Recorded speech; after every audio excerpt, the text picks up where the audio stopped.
Welcome to S19 educator और आप सुन रहे हैं ऑडियो लेक्चर जिसमें हम डिस्कस कर रहे हैं साइकोलॉजी, जो कि हमारा ये 7th लेक्चर है। जिसमें 6th लेक्चर में हमने डिस्कस किया था स्टेजेस ऑफ चाइल्ड डेवलपमेंट, जिसमें हमने प्री नेटल स्टेज बताया था। 9 मंथ का स्टेज होता है, ठीक है। और इसमें आपको हमने बताया, और साथ पिछले वीडियो में हमने इसमें फिजिकल, कॉग्निटिव, आपका सोशो इमोशनल जो भी एस्पेक्ट्स हैं उनके ग्रोथ के ऊपर बात करते हैं। साथ में उसके बाद हमने दूसरे स्टेज की बात की थी, इन्फेंसी स्टेज, जिसमें हमने बताया था 0 to 2 ईयर होता है, ये बर्थ के बाद होता है। और ये आपका टॉय एज या इमिटेड एज के नाम से भी जानते हैं, ठीक है। इसी के अंदर हमने आपसे डिस्कस किया था कि सोशलाइजेशन जो होती है, प्राइमरी एजेंसी ऑफ सोशलाइजेशन किसको कहा जाता है, तो होम को कहा जाता है। इसमें जो एजेंट होते हैं पेरेंट्स और सिबलिंग्स होते हैं। उसके बाद तीसरे स्टेज की बात करते हैं। तो तीसरे स्टेज में को हमने बताया था आपको कि अर्ली चाइल्डहुड होता है, जिसमें 2 से 6 ईयर के बीच में होता है। इसको प्ले एज, फ्रेंड एज या प्री गैंग एज भी कहते हैं। और प्ले एज का सबसे पहले जो जिक्र किया गया था माइल्डल पैटर के द्वारा किया गया था, जिसने 6 टाइप से प्ले बताए थे, जो कि आगे हम डिस्कस करेंगे, ठीक है। इसमें सोशलाइजेशन अगर होता है तो स्कूल से होता है। स्कूल आपका मेन एजेंसी ऑफ सोशलाइजेशन होता है। इसके अंदर जो एजेंट होगा आपका टीचर्स और पीयर्स होंगे। और यहाँ सबसे ज़्यादा लैंग्वेज डेवलपमेंट की बात की जाती है, वो चॉम्स्की के द्वारा कही गई थी। तो इसके बारे में काफ़ी डिटेल में पिछले पार्ट्स में डिस्कस किया। अगर आपने नहीं सुना है तो आप उसे सुन लें। तो अब हम चलते हैं आज के सेशन में, जिसमें हम आज डिस्कस करने वाले हैं 4th स्टेज की, जिसका नाम है, अब हम डिस्कस कर रहे हैं 4th स्टेज, यानी कि स्टेजेस ऑफ चाइल्ड डेवलपमेंट का 4th स्टेज। तो 4th स्टेज का नाम लेने से पहले एक बार रिकैप कर लेते हैं। पहला स्टेज का नाम था प्रीनेटल स्टेज, 0 से 9 मंथ। दूसरा था इन्फेंसी स्टेज, 0 से 2 ईयर। और तीसरा स्टेज था ईयरली चाइल्डहुड, 2 से 6 ईयर। अब हम बात करते हैं 4th स्टेज की, जिसका नाम है मिडल लेट चाइल्डहुड। मिडल और लेट चाइल्डहुड ये होती है आपकी जो एज होता है वो 6 to 11 ईयर के बीच का होता है। इसको हम गैंग एज के नाम से भी जानते हैं, क्योंकि बच्चे जो होते हैं यहाँ पे अपनी गैंग बनाने लगते हैं, ग्रुपिंग करने लगते हैं, ठीक है। और इसमें फिजिकल डेवलपमेंट बहुत बहुत कम या लीस्ट होता है, मतलब ना के बराबरी के अनुसार जो, लेकिन कॉग्निटिव डेवलपमेंट बहुत हाईएस्ट होता है। और सोशलाइजेशन की अगर हम बात करें तो इसमें सोशलाइजेशन में स्कूल होता है आपका, जो मेन एजेंसी है यहाँ पे स्कूल ही होती है। और इसके अंदर टीचर्स और पीयर्स का मतलब इसमें टीचर्स का रोल थोड़ा कम हो जाता है। पिछले वाले आपने देखा टीचर्स का रोल ज़्यादा था, जैसे टीचर ने कहा तो बच्चे ने आके आपसे कहा कि हाँ मेरी मैम ने तो ऐसे कहा है, वो ऐसे सही है, आप गलत बोल रहे हो। बट यहाँ पे टीचर्स का रोल गलत वो मतलब कम हो जाता है, और पीयर्स का रोल ज़्यादा हो जाता है। कहते हैं नहीं मेरे फ्रेंड ने कहा है कि ऐसे करना है तो ऐसे करेंगे। तो यहाँ फ्रेंडशिप की बॉन्डिंग ज़्यादा अच्छी हो जाती है। पीयर बिकम परमानेंट फ्रेंड, जो पीयर्स होते हैं वो परमानेंट फ्रेंड बन जाते हैं।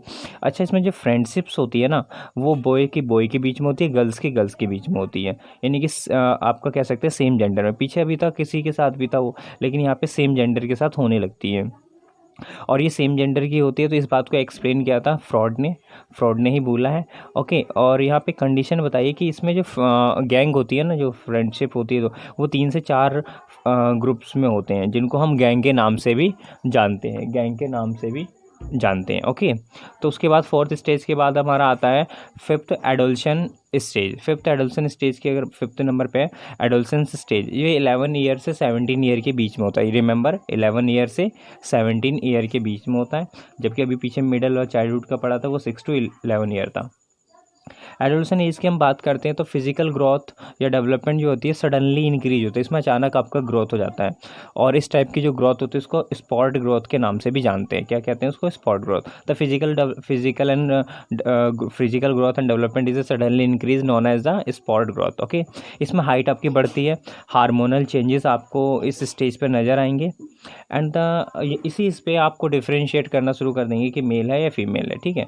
इसी स्टेज पे चेंजेस ऑफ वॉइस होंगे, और अकॉर्डिंग टू अपीयर कैरेक्टरिस्टिक, और जो भी कैरेक्टरिस्टिक्स होते हैं मेल फीमेल के, वो आपको इसमें यहाँ पे अपीयर होंगे, ठीक है। जैसे गर्ल्स की ब्रेस्ट और मॉइस्चर निकलना आता है, ठीक है, मूछें आ जाती हैं बॉयज़ में, ठीक है।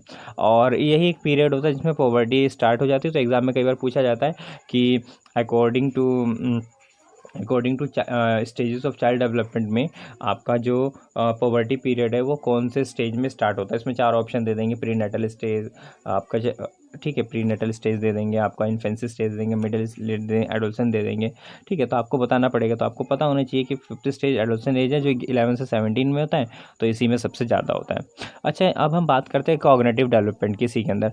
तो कॉग्निटिव डेवलपमेंट जो है ना वो हाईएस्ट पीक पर होता है इस समय। हाईएस्ट पीक का मतलब बहुत ज़्यादा, मतलब इस टाइम में कॉग्निटिव डेवलपमेंट होता है। सोशो इमोशनल डेवलपमेंट भी होता है, और इसके अंदर सोशलाइजेशन जो है वो अभी तक पीछे तो था कि टीचर और पीयर्स का था, टीचर्स का कम हो रहा था पीछे वाले में। जैसे पीछे वाले में हमने बात की थी ना, मिडिल और लेट चाइल्डहुड में, तो उसमें टीचर का थोड़ा रोल कम हो रहा था, पीयर का ज़्यादा हो रहा था। बट यहाँ पे तो ओनली पीयर्स का होता है, सिर्फ जो दोस्त कहेंगे वही होगा।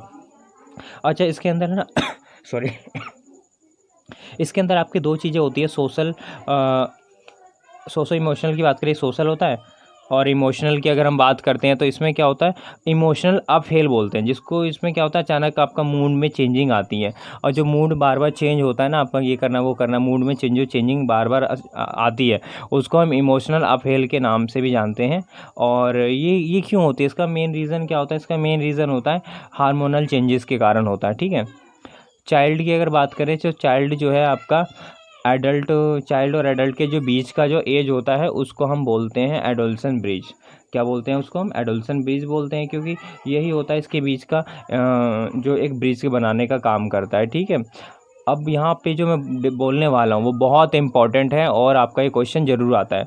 जैसे कि हम ध्यान से सुने, एज ऑफ स्ट्रेस और स्ट्रॉम किसे कहा जाता है, age of stress and storm किसे कहा जाता है, तो एडोलशन स्टेज को ही कहा जाता है। रिमेंबर, एडोलशन स्टेज को किस दूसरे नाम से हम जानते हैं, तो एज ऑफ स्ट्रेस और स्ट्रॉम के नाम से जानते हैं।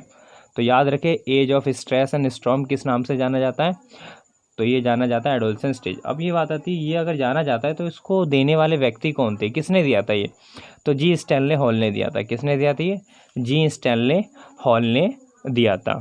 ओके, तो ये आपके इसमें वो थे जिसमें हमने अभी पांचों के पांचों स्टेज के बारे में बात की थी, जिसमें हमने स्टेजेस ऑफ चाइल्ड डेवलपमेंट की बात करी। तो वाइंड अप करने से पहले एक बार रिकॉल कर लेते हैं। प्री नेटल स्टेज की बात की थी जो 0 से 9 मंथ के बीच में होता है, ठीक है, ये मदर वॉर्म के अंदर होता है। और दूसरी स्टेज की हमने बात करी इन्फेंसी स्टेज जो 0 to 2 ईयर होती है बर्थ से, स्टो एज इनमें इमीडिएट एज भी बोला जाता है। और जो 0 से 2 ईयर होता है इसमें सोशलाइजेशन जो होती है प्राइमरी एजेंसी होती है। क्या होती है, प्राइमरी एजेंसी होम होती है, ठीक है। इसमें जो एजेंट होते हैं वो पेरेंट्स और सिबलिंग्स होते हैं। तीसरे स्टेज की बात करती है अर्ली चाइल्डहुड जो 2 से 6 साल के बीच में होती है, इसको प्री गैंग एज भी कहते हैं, फ्रेंड एज भी कहते हैं, प्ले एज भी कहते हैं। और प्ले एज कहने वाले जो व्यक्ति थे माइडल पार्टन थे जो 6 ईयर मतलब 6 टाइप्स की प्ले के बारे में बात की थी, ठीक है। और इसमें सोशलाइजेशन जो था वो स्कूल एजेंट था, स्कूल एजेंसी थी जो इसको मेन एजेंसी के नाम से जानते हैं। इसके अंदर 2 एजेंट होते हैं, पीयर और टीचर्स होते हैं। और लैंग्वेज डेवलपमेंट के लिए सबसे ज़्यादा हाईएस्ट पीक पे होता था, ठीक है। मिडल और लेट चाइल्डहुड तो हमने इसमें डिस्कस की, 6 से 11 होता है, ये गैंग एज के नाम से भी जानते हैं। इसमें सोशलाइजेशन में टीचर्स और पीयर्स होते हैं, लेकिन टीचर्स का रोल कम हो जाता है, पीयर्स का ज़्यादा हो जाता है, ठीक है। और यही एज है जिसमें हमारी परमानेंट फ्रेंडशिप होती है और सेम जेंडर के साथ हम करते हैं, उसको फ्रॉड ने दिया था, ठीक है। और फ्रेंडशिप ग्रुप को हम गैंग के नाम से जानते हैं। एडोलसेंट स्टेज अभी थोड़ी देर पहले एक्सप्लेन किया कि 11 to 17 ईयर होता है, इसमें फिजिकल ग्रोथ सबसे ज़्यादा होती है, सडनली होती है, इसको स्प्रॉड ग्रोथ के नाम से जानते हैं। हाइट ज़्यादा बढ़ती है, हार्मोनल चेंजेस आते हैं, और इसमें डिफ्रेंशिएट कर पाते हैं मेल फीमेल है, और चेंज वॉइस होते हैं अकॉर्डिंग टू जेंडर, जो भी कैरेक्टर्स होते हैं वो नजर आते हैं। प्यूबर्टी पीरियड भी इसी स्टेज में स्टार्ट होती है। कॉग्निटिव डेवलपमेंट की बात करें तो सबसे हाईएस्ट होता है इसमें सोशल इमोशनल डेवलपमेंट होता है, और इसमें सोशलाइजेशन के लिए सिर्फ पीयर ही रिस्पॉन्सिबल होता है, क्योंकि पीयर होता है, जो दोस्त कहेंगे वही माना जाता है। और इसमें सोशल इमोशनल की बात करें तो सोशलाइजेशन बता दिया। अब इमोशनल की बात करते हैं, इमोशनल अपहेवल होता है, इसमें सबसे ज़्यादा मूड चेंज होता रहता है, जिसको हम इमोशनल अपहेल के नाम से भी जानते हैं। हार्मोनल चेंजेस भी होते रहते हैं, ठीक है। और चाइल्ड और एडल्ट के बीच का जो एज होता है दैट इज कॉल्ड एडोलसन एज, ये और इसी को बोला जाता है एडोलसेंट ब्रिज। पूछा जाएगा एडोलसेंट ब्रिज क्या है, तो the between childhood to adult के बीच का जो होता है ब्रिज वो, ठीक है। अब आता है सबसे लास्ट इंपॉर्टेंट क्वेश्चन, जो age of stress and storm किसे कहते हैं, तो ये कहते हैं एडोलसेंट एज को, ये गिवन बाय था जीएस हॉर्नले ने कहा था, ठीक है। तो इसके बाद हमने इस ऑडियो लेक्चर में हमने डिस्कस किया था स्टेजेस ऑफ चाइल्ड डेवलपमेंट।